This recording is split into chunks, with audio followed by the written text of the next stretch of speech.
Wow, what a great audience we have. Love it when we have people that are wide awake when they come to the show. And these group of people, they are. Well, I just got back from a wonderful trip to Croatia and Italy with some close friends whose names you would know, but I'm not going to mention because they probably wouldn't want anyone to know that they've been hanging out with me. For that matter, they don't want anyone to know they even know me. But I still kept up with the news back home pretty well.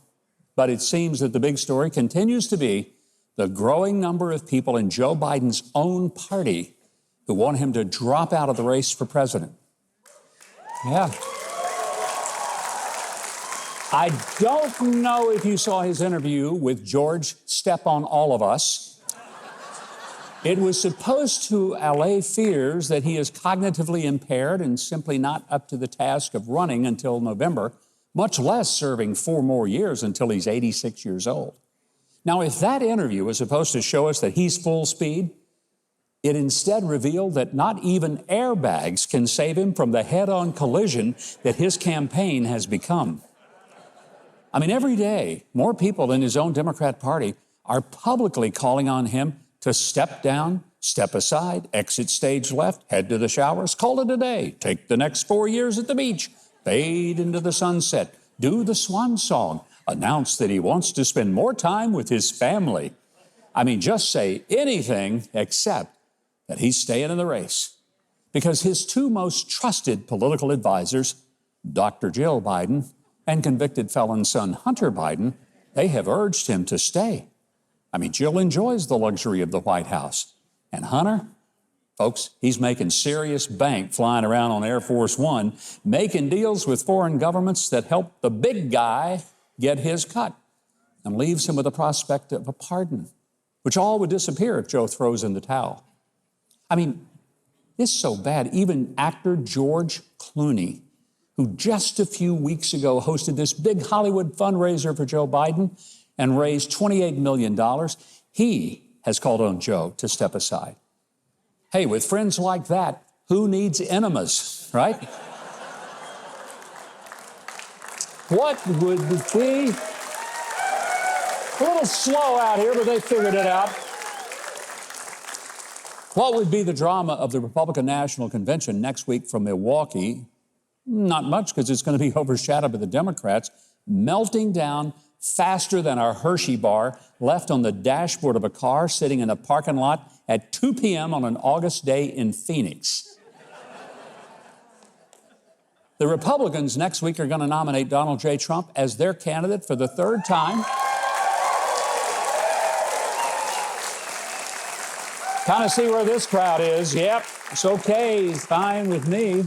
They're hoping that his growing lead in the polls will result in a decisive win in November and a return to the America First policies that Donald Trump gave us, which, by the way, did result in low inflation, strong economic growth, increased business activity in the country, secure borders, a solid stand with Israel, and no shooting wars in a world where Putin didn't advance on Ukraine and Iran-backed Hamas didn't proudly massacre and rape Jewish babies and women.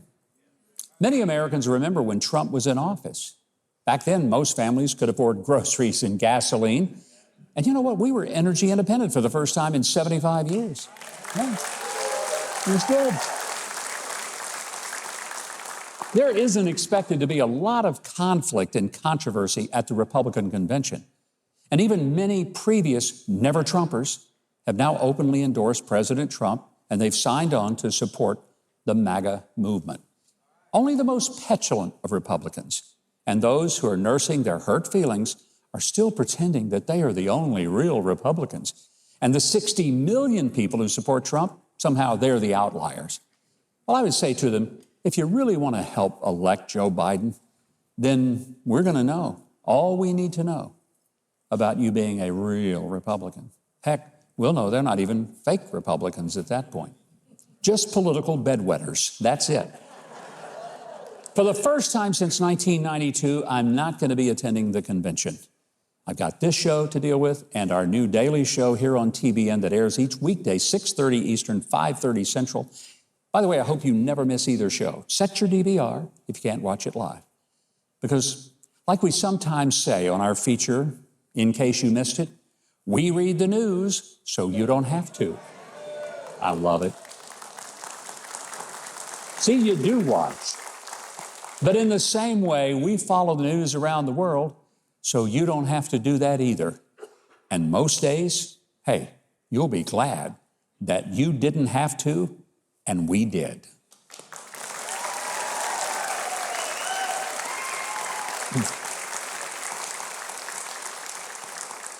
Well, we're so glad you've had a good time tonight so far, but we got a little sad news to break to you. Many of you probably know that one of our favorite groups that has been on this show so many times, the Oak Ridge Boys, Joe Bonsall, who has been part of that band for over 50 years, passed away this past week. Our hearts are broken for Joe and his family. Also, 2 weeks ago, Rusty Golden, the son of William Lee Golden of the Oak Ridge Boys, passed away unexpectedly. He was just with us, a couple of weeks ago.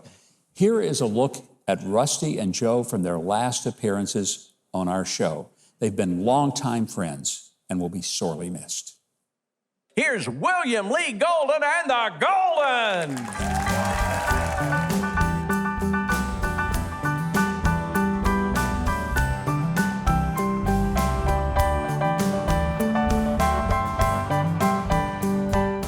The Oak Ridge Boys. We have got to sing. We've got to make some new music. We've got to get together and do something meaningful. I get a funny feeling up and down my spine, 'cause I know that my Elvira's mine. Everybody sing. There's a brand new star up in heaven tonight.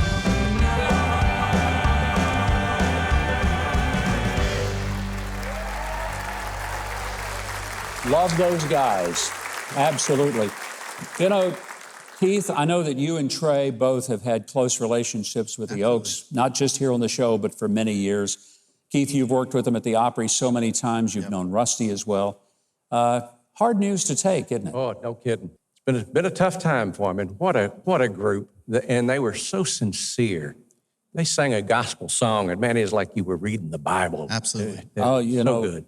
And the energy is crazy. Joe's energy on stage. Yeah. I mean, he was all over the place. Oh, yeah. It was, to be able to play with them has been really exciting. They're some of the coolest people to work with. And in all those years, they never lost their love for the audience. Never. They gave it 100% every time they went out on that stage.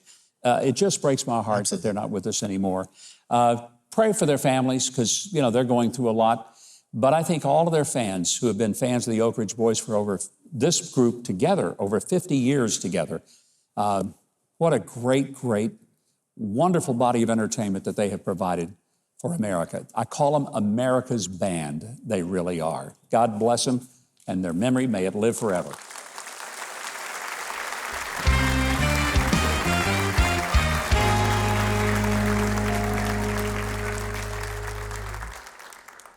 Senator Bill Hagerty has had an incredibly successful career in business. He served President Trump as ambassador to Japan.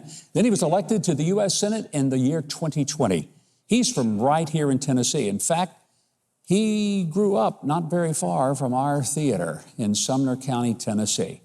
He serves the volunteer state with an extraordinary level of distinction, and I want you to please give a wonderful welcome to Senator Bill Hagerty. Senator, great having you here. Thank you, sir. Great to be with you. You know, you'll be at the convention this week. One of the big pieces of news, if it doesn't happen before, it'll have to happen this week, the vice president. Yes. You want to tell us who you think it's going to be? Because I haven't a clue. Well, one thing I've learned in my many years is not to get ahead of the boss, whoever the boss may be. And in this case, this is Donald Trump's prerogative. Yeah. It's going to be an incredible convention from everything that I've seen, and I'm certain that the roster of people that the president has been talking with, the caliber of talent that we have in the Republican Party right now, this election is going to be an excellent one. It's going to be a huge boost for us going into the elections in November, and I can't wait to see the energy and the excitement that it brings about when it's announced on Wednesday night. You know, the U.S. Senate has been sort of I'm not going to call it the pinnacle of your career, because I think you've had so many. when you took over the economic development job in the state of Tennessee, you led this state to a remarkable period of cutting the size of the government that was operating the economic development. Yes. But, I mean, exponentially increasing the level of economic development that came into this state. Tennessee is on fire economically, and it has been since your leadership at that department. And of course, I'll give a lot of credit to the governor and the people who are also in the legislature. But they had to have someone who was managing the details of it, which you did. When Donald Trump became president, he obviously saw something in you that he liked, a business guy who knew how to run a business and also to make government more efficient. And he sent you to Japan, one of the most important trading partners we had. Indeed. What kind of experience was that, being an ambassador to Japan? Well, it was an incredible experience, and particularly at that time. I'd lived in Japan for 3 years in the past. I worked, as a business person. I'd been sent to Tokyo to run the operations of a firm called the Boston Consulting Group, to be the senior expatriate in that office. And, it was a chance for me to go back. I'd had the opportunity to learn the language back then, to learn the culture then. I've stayed close to it. But the reason President Trump sent me, I think, back in 2017 was because we were facing enormous challenges. If you think about it, Kim Jong-un was testing us every day with his nuclear program, with his missile launches. 2017 was a very tense time. The previous administration had been, I think the term they used, leading from behind.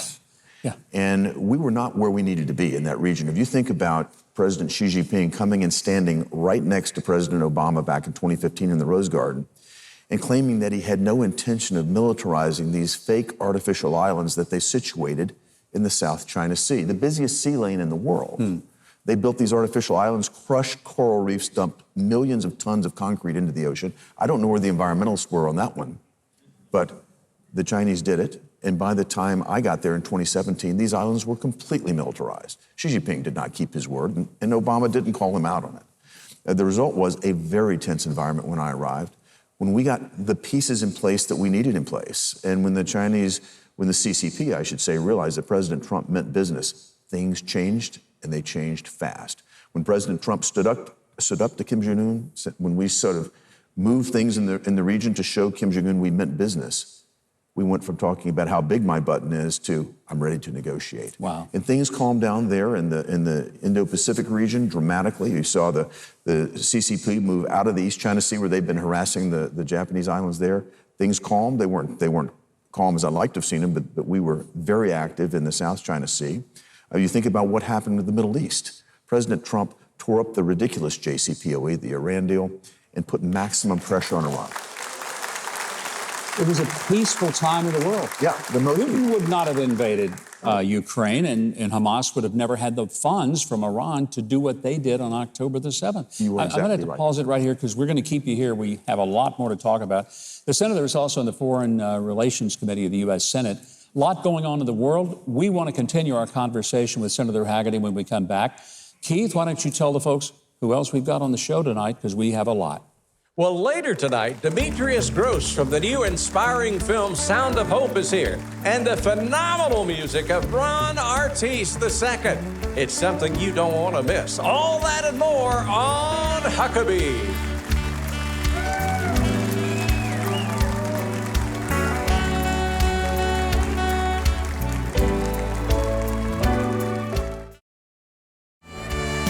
MikeHuckabee.com and sign up for his free newsletter and follow @GovMikeHuckabee on X.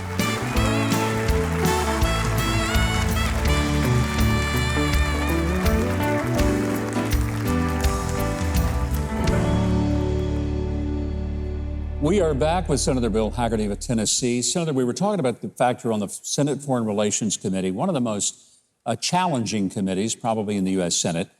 This week, Joe Biden hosted a NATO summit, and then he did they called it the big boy press conference. I saw that. He wasn't sure who the vice president was. He thought it was Donald Trump.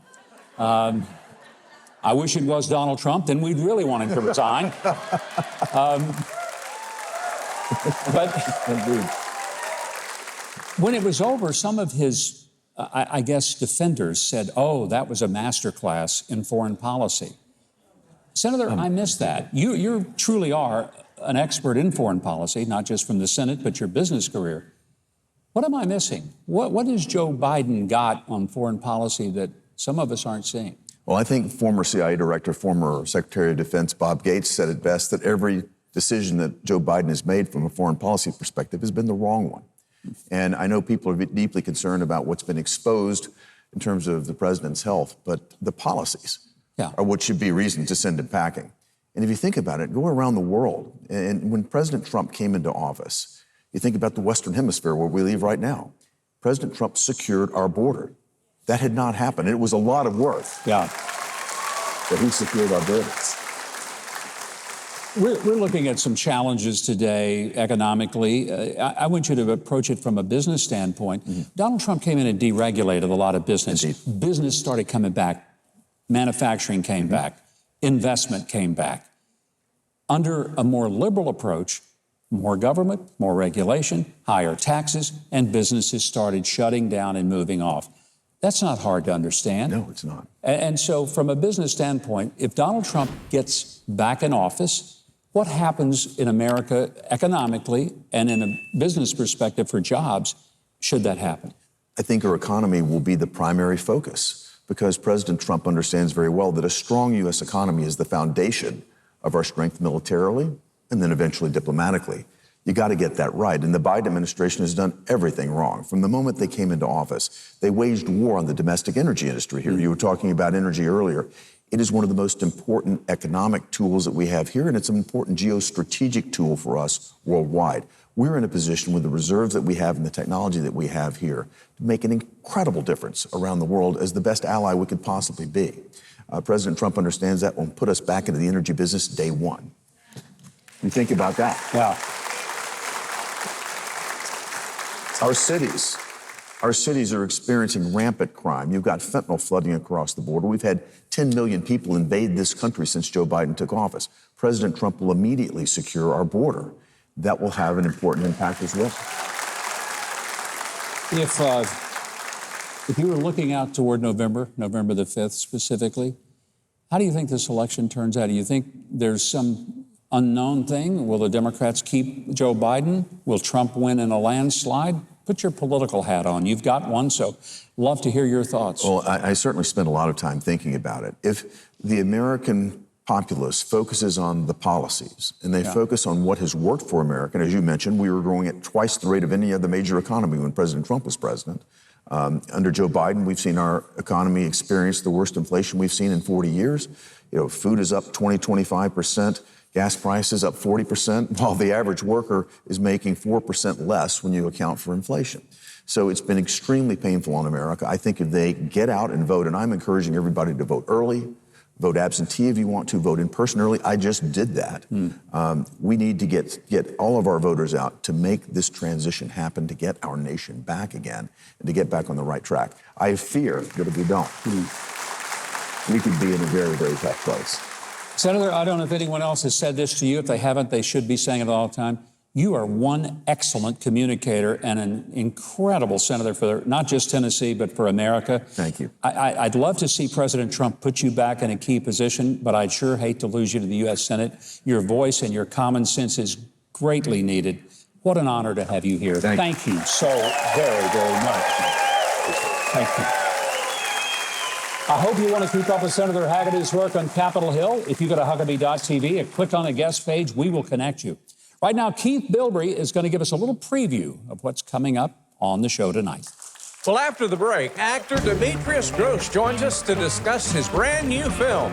Then Timothy Plan founder and president Art Alley gives sound financial advice you need to know right here on Huckabee.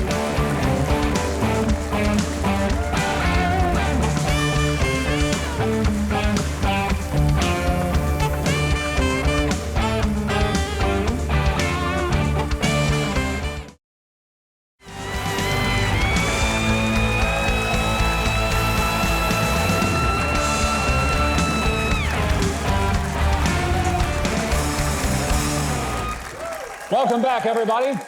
My next guest is an award-winning actor and producer with such hits as Rampage, 13 Hours, and the film Justified. He's now starring in his latest film from Angel Studios, creators of The Chosen and Sound of Freedom. This movie is called Sound of Hope, the story of Possum Trot. It's the true story of how a small-town minister started a revolution in the foster care system. I want you to give a big welcome to Demetrius Grosse.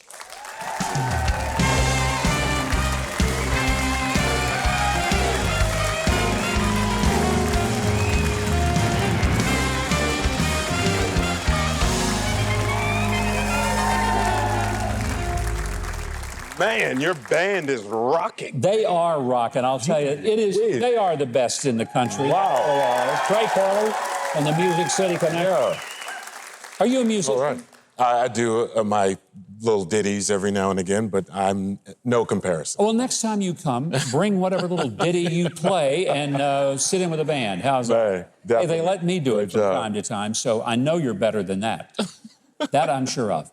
I want to get right in the movie. Just opened July the 4th. It's getting rave reviews because it's such a powerful and personal story of a pastor and his wife in a tiny little town called Possum Trot. Let's face it, that is no metropolis. Right. It's not exactly Manhattan. Not exactly. East Texas town, little church, and they want to change the world one kid at a time. One child at a time. No child left behind. That's the motto. And they put, faith in the forefront of their mission. Bishop W.C. Martin and First Lady Donna Martin, they have taught the world that love is really an action word. It's a verb. You obviously, as an actor, were drawn to the film and wanted to be a part of it. What was it about its message that made you connect to it? Well, just the integrity of the people that we were portraying, the fearless faith, and just that they actualized Scripture in their life. They weren't just, or they are not just talkers of the talk, but they're walkers of the walk. It's not...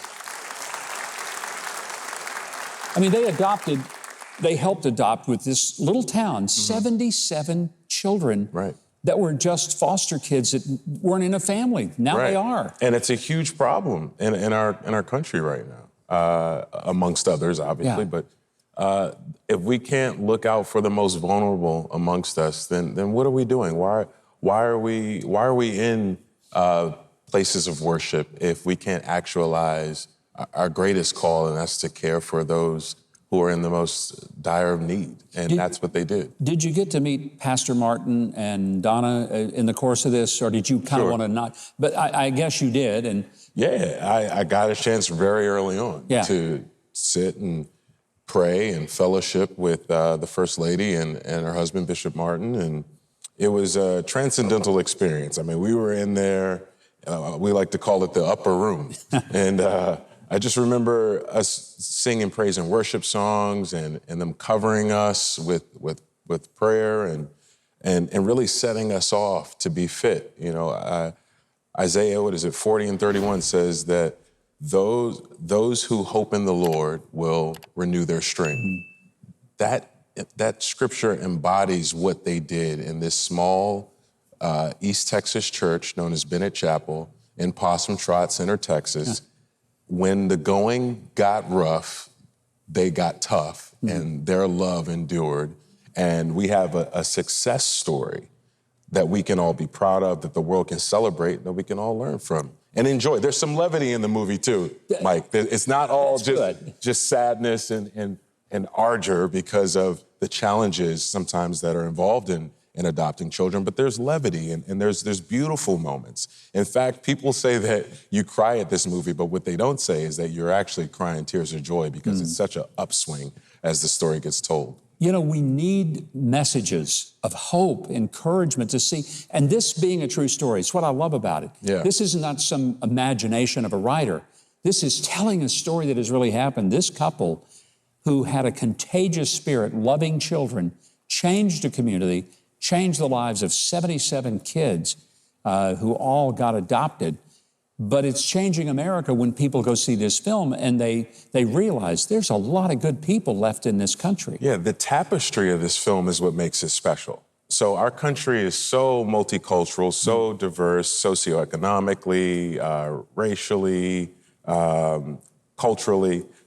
This film is such a beautiful slice of life movie There's strong Asian characters, strong Latino characters, African American, white American. So you're dealing with a story that's a slice of life, true to life, authentic portrayal of something that actually happened, and it includes all of us. And that's a superlative message of the story, is that it takes all of us. This is not, just, it takes all of us. It's not an issue that is remote or is only specific to a certain demographic. This is something that can actually give our country unity in a time when we need it the most. Demetrius, and I think this would be fair to say in wrapping up, if you're a child without a mom and dad, you don't care the color of the person who loves you. That's right. You just want somebody to love you. And this film, Sound of Hope, the story of Possum Trot,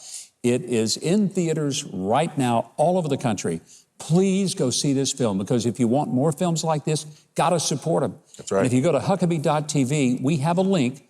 It'll give you the theaters near you and also how you can buy your tickets online directly. You can also support a Pay It Forward program or request free tickets if you can't afford them. So please see the film, help others see the film. Let's make it one of the most successful movies of 2024 so that these kind of stories keep getting told. We're going to ask Heath to trot over to the podium, and he's going to tell us what's coming up next. Oh, my trotting days are gone, I'm afraid. Up next, Art Alley reveals the smart money is investing in Israel right now. Then get ready for some big laughs with hilarious comedian Josh Harris, right here on Huckabee.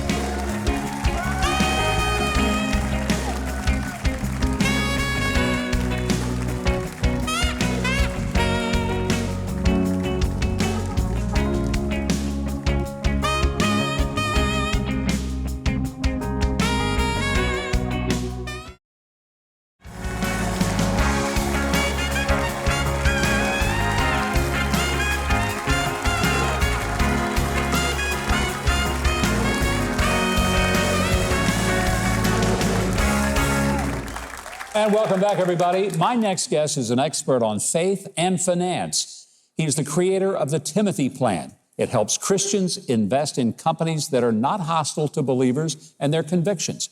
The Timothy Fund has performed with exceptional success and has placed Christian-owned investments in solid but family and faith-friendly companies.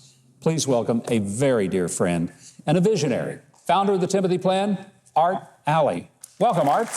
My honor, thank you. Glad to be here. Your father was born in Syria to Palestinian immigrants. You became a believer as a teenager. And now, surprisingly, you're one of the strongest supporters of Israel. Oh, I am. And some people might say, well, how would that come about in your life? Well, if Christ is not the center of your life, you got problems. But always, I did not grow up in a Christian home. Yeah. But I always wanted to go to church. I wanted to be in a church. From the youngest, I didn't know why, but, God has this 2x4 with my name on it. And Bonnie is the one that, when we started going together, she went. And from there on, we just grew. When you started the Timothy Fund, it was really an outlier because people didn't think about investing in companies that shared their convictions and their values. What was the inspiration to say, I want to help people who are Christian to be able to have a place where they can invest their money, sound, solid investments, but where their money is not being used for pornography, gambling, liquor, things that really are offensive to believers? Well, people ask me that all the time, and I generally tell them God has this 2x4 with my name on it. I really didn't want to do this. I was making a nice living, but absolutely pro-life, and I'm battling abortion in Central Florida, and here I am helping people invest money, and I became increasingly aware of the fact that corporate America is funding a whole lot of bad stuff. They have no business doing it. Why they're doing it? We are in a war for the soul of America, and they're right in the middle of it. And I couldn't keep doing that. People invest, and I used to travel around the country doing workshops, And I'd always ask the crowd, you know, I'll ask this, whose money is it? And they would always say, yeah, and they were always lying about it because, I'm kidding, because they don't use it as if they really believe it's God. Well, it is God's. Yeah.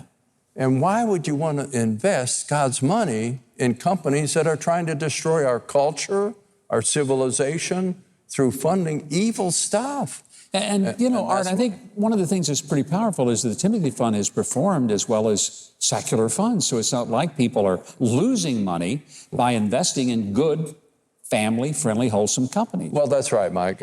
You know, and when we started it, my friends on Wall Street said, Allie, you can't do this. Yeah. You can't screen out the largest, most profitable companies in the industry and expect to get good returns. Well, we have proved them wrong. You do a lot of investment with Israeli companies, with Israel-based, and there were a lot of people that have pulled out of Israel because they hate the Jewish people, they hate Israel. You, on the other hand, have not done that. That's an interesting story because when we launched that, I think it was 2012, it was when Obama won the next term, and Israel was not getting a lot of love from America, either from corporate America or governmental America at that time. And I just wanted to support them. So I called our international money manager. I said, could we do a fund that only invests in companies based in Israel? And he checked it out and he says, yeah, sure we can. So when we did it, it was just to show support for Israel. And we went over there to meet some people and they appreciated that. Yeah. But then he gave me a book. And I commend it to all of you, Startup Nation. I've read it. Great book. Israel is one of the most creative, productive. I mean, it was a great investment. Yeah. That doesn't mean, you know, it's not going to go up and down. But what a great diversification that was. And, you know, we're not going anywhere on Israel. Israel is God's people, and we need to be there. And God will bless those who bless Israel. And I think that's one of the reasons that I love what Art Alley is doing with the Timothy Fund. To follow Art on social media, to find out more about the Timothy Plan, go to Huckabee.tv. We have a connection directly to the Timothy Plan, and I think you'll be amazed at what they're doing. Speaking of a plan, I think Keith Bilbrey spends most of the show trying to plan what we're going to talk about in the next segment and who the next guest is. So, Keith, you're on. Get ready to laugh out loud. After the break, we've got comedian Josh Harris in the house, and he's bringing the funny. That's next on Huckabee.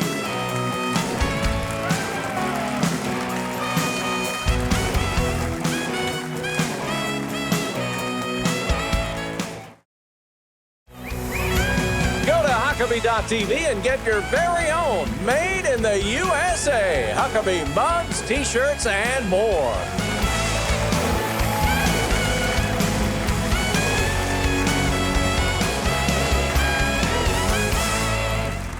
Well, Josh Harris is a very funny comedian who hails from Atlanta. Didn't know there was anything funny in Atlanta, but he is. He was a top 10 finalist on NBC's Talent Search Stand Up for Diversity. His online comedy videos have garnered over 11 million views, and his newest album, called Laughs for Life, is heard on Sirius XM's Clean Comedy channel. Here's what you're going to love. It has raised over $17,000 for an Atlanta pro-life pregnancy center. We love that. Would you please give a warm welcome to Josh Harris? Oh my goodness, I am excited to be here. How are we doing tonight? Oh man, I'm pumped to be here because I could use all the exposure I can get. Why? Life is expensive. Yeah. I had to buy health insurance recently for $500 a month. Ugh, terrible. Best day of my life is when I hit my deductible and everything was free because I got my insurance company back. We'd be at the game, my friends were like, Josh, how are we gonna get home? I was like, why don't we take an ambulance? Because there's nothing more VIP than rolling with the EMT. You gotta mix it up, man. I need that insurance, though. Why? Because I have a special condition called ADD. Yeah. Anyone here have ADD by a show of hands? Anyone? Well, the rest aren't paying attention, so. I ADHD. That's like ADD in high definition. It drove my mom crazy growing up. She tried everything to fix it. Ritalin, Adderall, Dexedrine, adoption. She was desperate. But I think the reason they couldn't fix it is because they didn't have a march for it back in the day. That's how you know they take something serious, if they have a march for it. I think tonight, Huckabee Live, we should start a march for ADD. Yeah. What do you think about that? How great would that be? 3,000 people all walking in different directions. They have ADD schools. Why not ADD songs? The wheels on the bus go, there's a squirrel. It drove my guidance counselor nuts. She tried everything. She brought me into her office one day in high school and said, Josh, you've got the worst case of ADD I've ever seen in my entire life. You've only got 2 options, stand-up comedy or homelessness. But I'm here tonight to let you know she was wrong. Yeah. It's stand-up comedy and homelessness. Oh, thank you. Thank you. But I gotta watch out for my ADD, man, because it sneaks up on me in places where I wish it didn't, like church. Yeah, I've been known to drift off and occasionally fall asleep. My pastor tested me the other day. He was like, hey, Josh, what'd you think of my sermon? I was like, it was amazing. He was like, you were snoring. I was sleeping in tongues. Yeah. But comedy does shake things up, man. It's fun to do stand-up because you get to travel. I got to go to France recently. But here's what I don't get. If you don't speak French, why do people think speaking English in a French accent will crack the code? You know what I'm talking about? Like, we're looking for how you say the Eiffel Tower. Do they do that when they come over here? Like, we're looking for how you say the Crackerville. Whoa!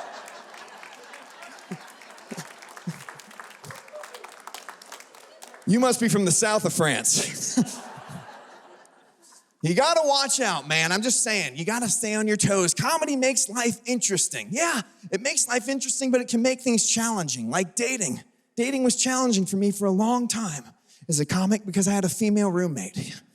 And that woman was my mother. There's really no way to upsell that information. It's like, look, I don't live in her basement. She lives in my attic. You'll do anything it takes to keep that information hidden from the girl you're going out with, because nothing's more embarrassing than admitting the truth, especially if she calls your house and your mom answers the phone. It's like, hello, what's wrong? What's wrong? We've been engaged for 3 months. I just called your house and another woman answered the phone. Is that your wife? Yes. Sorry you had to find out this way. Moms love you, man. Moms will love you unlike anyone else, you know. In fact, my mom loves me so much, one of my early memories was waking up in the middle of the night, mom hovering over me in a nightgown singing Rockabye Baby. Yeah. Which really freaked out my roommates. Yeah.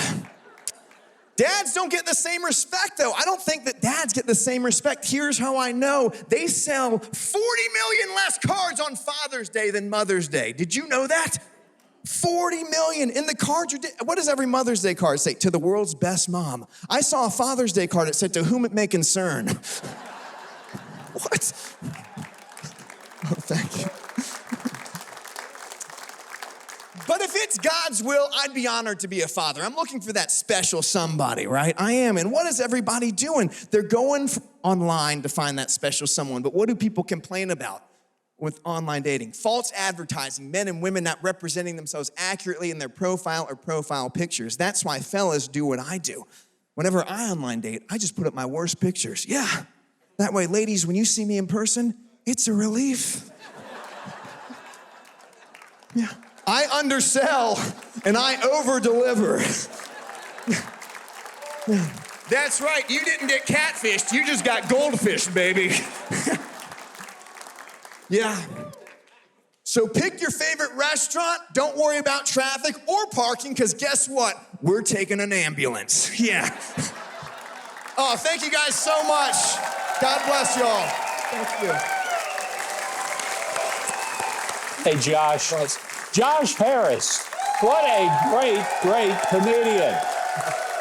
Hey, if you want to see more of the comedy of Josh Harris, to follow him on social media, or even better, book him for your event. You can sign up for his online comedy classes as well. Go to Huckabee.tv. We will connect you. If you enjoyed this video, I hope you'll consider clicking the subscribe button below and the notification bell next to it so you don't miss any of our future videos when they go up online.